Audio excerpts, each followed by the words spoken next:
আজকে দিনটি ছিল সোমবার আর 30শে ডিসেম্বর।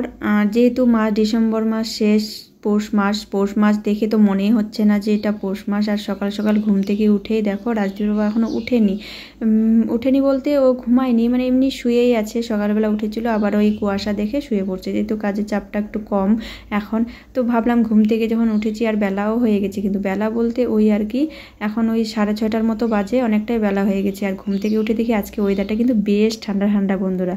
আর বেশ সকালবেলায় কিন্তু বেশ কুয়াশা। আর পৌষ মাসে কিন্তু এরকম কুয়াশা হয়নি, যদিও অতটাও কুয়াশা না, কিন্তু মোটামুটি আর কি হালকা কুয়াশা। আর বেশ ঠান্ডা, মনে হচ্ছে আজকে থেকে ঠান্ডা পড়বে, জানি না রৌদ্র দিবে কিনা। আর দেখো কতগুলো পল, আমাদের গরুর পল অর্ধেকটি শুকিয়ে ঘরের ভিতরে নেওয়া হয়েছে, গরুকে বিছানো হয়েছে। আর যেদিন মানে যখন ঠান্ডা পড়ে বেশি, তখন কিন্তু গোয়াল ঘরে মানে কি বলবো, এতটাই অবস্থা খারাপ হয়েছে না, গরুগুলা বেশি পায়খানা পেচ্ছাপ করে দেয়।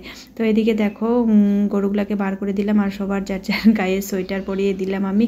দিয়ে ভাবলাম যে যেহেতু আজকে ঠান্ডা, তো একবারে কদম বাগানে নিব না, ওর বাবা উঠবে, ওর বাবা উঠে তারপরে গরুকে জল খাওয়াইয়ে কদম বাগানে নিবে। যেহেতু এই যে দেখো বলতে বলতে কিন্তু ও উঠে গেছে, ও বলতেছে আমাকে তুমি গরুগুলা কেন বার করলা। তো বললাম না, যে যখন যার মতো উঠে বার করে, তার কারণ হচ্ছে একটু বেলা হলেই কিন্তু জানোই তোমরা, যাদের বাড়িতে গরু আছে তারা কিন্তু জানবে ব্যাপারটা। তো এদিকে দেখো উঠোন ঘর ঝাড় দেওয়াও কিন্তু আমার হয়ে গেছে, হয়ে ওই দেখো পোয়ালগুলো আমি কিন্তু ছড়িয়ে দিয়েছি সকাল সকাল। আর যেটা ভাবছিলাম যে ঠান্ডা, হ্যাঁ হয়তো আজকে ঠান্ডা পড়বে, আজকে মানে রৌদ্রু আছে কিন্তু রৌদ্রুটা গায়ে লাগে না এরকম।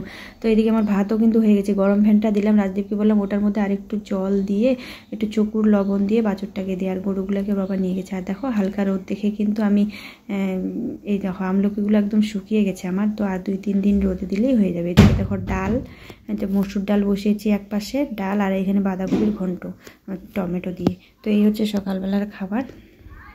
আজকে থেকে মনে হচ্ছে সত্যি সত্যি ঠান্ডা পড়বে, যেহেতু আজকে 30 তারিখ 31 তারিখ আর হচ্ছে 1 জানুয়ারি, মানে আমাদের নতুন বছর নতুন দিন শুরু। তো কি বলবো বন্ধুরা, মানে আনন্দ হচ্ছে। নতুন এই জানুয়ারি মাসটা, সম্পূর্ণ মাসটা কিন্তু মানুষে ঘুরতে যায়, পিকনিক খায়, মানে একটা ঘোরার দিন, একটা মানে আনন্দ করার দিন। সারা বছরে মানুষে টুকটাক আনন্দ করে। তো এদিকে যাই হোক, দেখো সবারই দিনগুলো নতুন বছরে ভালো কাটুক, আগাম শুভেচ্ছা রইল সবার জন্য। তো এদিকে আমি স্নান করে চলে এসেছি মায়ের মন্দিরে, তো মাকেও পুজো দিয়ে নিচ্ছি। আর আজকে বললাম না ওই আর কি, আজকে কিন্তু ঠান্ডা ঠান্ডা ওয়েদারটা বেশ, মানে হাওয়া ছাড়ছে, আজকে থেকে মানে কুয়াশা দিবে প্রচুর, যেহেতু পৌষ সংক্রান্তিও চলে আসতেছে। আর জানুয়ারি মাসে তো কুয়াশা হয়ই, তো কি বলবো, ঠান্ডার মধ্যে যদি ঠান্ডা ঠান্ডা না হয় তাহলে কুয়াশা মানে পিকনিক কিন্তু জমে না বলো। যদি রৌদ্রের মধ্যে একটু ঠান্ডা ঠান্ডা থাকবে, বেশ জমে যাবে। তো এদিকে দেখো মাকে সেবা দিয়ে দিচ্ছি আমি বাতাসা দিয়ে। আর আজকে কিন্তু অমাবস্যা, সোমবার যেহেতু, তো আমি জানতাম না। আজকের মতো এই পর্যন্ত, টাটা বন্ধুরা, ভালো থাকবে, দেখা হবে নেক্সট ভিডিওতে।